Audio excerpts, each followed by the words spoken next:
করে ভালো লাগা তো কাজ করবে যখন আপনি সারাদিন কষ্ট করবেন এই গরমের মধ্যে, যখন আপনি 250 রান ডিফেন্ড করবেন, অবশ্যই ভালো লাগে। এবং আসলে প্ল্যানটা এরকমই ছিল যে মাঝখানে যদি আমরা বিজয়কে আউট করতে পারি, অবশ্যই এই ম্যাচটা আমাদের জন্য যেটা সম্ভব, সেই যত রানই বাকি থাকে, এবং শেষ পর্যন্ত সেটাই হয়েছে, এই জন্য আর একটু বেশি ভালো লাগে।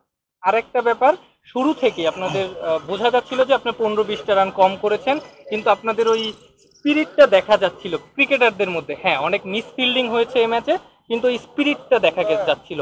ওই সেকেন্ড ইনিংসের আগে যে ওই ব্রেকে আপনারা আসলে কি ধরনের প্ল্যান করেছিলেন? না দেখেন, আসলে সবার মধ্যে হাঙ্গারনেসটা ছিল, আসলে যে সবার মধ্যে কমিটমেন্টটা ছিল যে আমরা মিরপুরে যেহেতু সবসময় একটা অ্যাডভান্টেজ থাকে বোলারদের জন্য, সো ওই অ্যাডভান্টেজটা নেওয়ার চেষ্টা করবো এবং শেষ পর্যন্ত এফোর্ট দিব। শেষ পর্যন্ত এফোর্ট দিয়ে আমরা হেরে যাই, তাতে সেটা আমরা অ্যাকসেপ্ট করে নিব। বাট শেষ পর্যন্ত এফোর্ট দিলে এখানে অনেক কিছু চান্স থাকে, এবং সেটা শেষ পর্যন্ত আমরা জিততে পেরেছি, সেটা এফোর্টের কারণে। দুইটা আউট নিয়ে অপোনেন্টের একটা ক্ষোভ দেখা গেছে, আপনি মাঠে ছিলেন, আসলে আপনার কাছে কি মনে হয়? না, আমার নো কমেন্টস।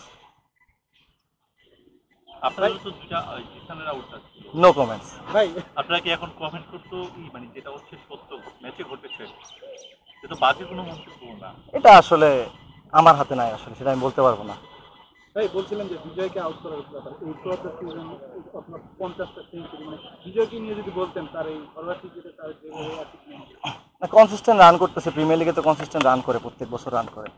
তো এটা তো একটা ওদের টিমের জন্য অ্যাডভান্টেজ যে এক পাশ থেকেও খেলা ধরে রাখে সবসময়, এবং অপোনেন্ট টিমের জন্য এটা একটা সহজ প্ল্যানও বলতে পারেন, যে বিজয়কে আউট করতে পারলে আপনার জন্য খেলাটা সহজ হবে।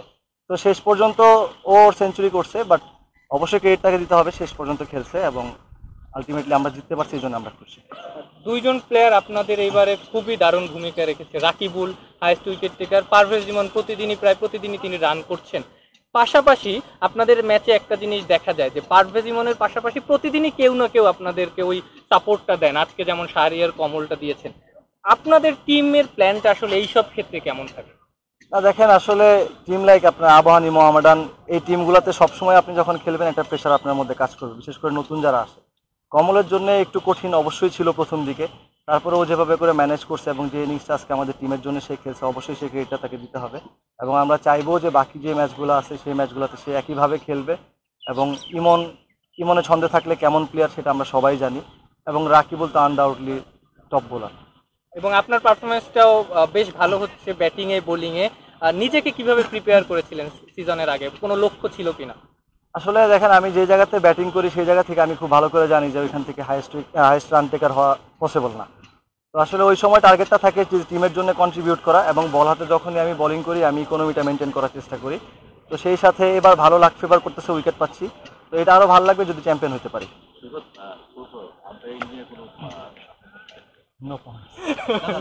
না না, একটা ব্যাড আর গুড যে কোনো একটা থাকে। অ্যাজ এ ক্রিকেটার যখন চারদিকে এত কথাবার্তা হয়, আপনার নিশ্চয়ই একটা মানে স্যাটিসফ্যাকশনের জায়গা আছে, সুতরাং আপনি বলতেই পারেন। না, স্যাটিসফ্যাকশনের জায়গা না। আপনি দেখেন যে অনেক সময় কিছু ভুল আপনার পরে ভালোর জন্য আসবে, কিছু আপনার খারাপের জন্য যাবে। যখন আপনার জন্য আসবে না সেটা আপনার কাছে খারাপ লাগবে, তো সেই খারাপটা লাগে।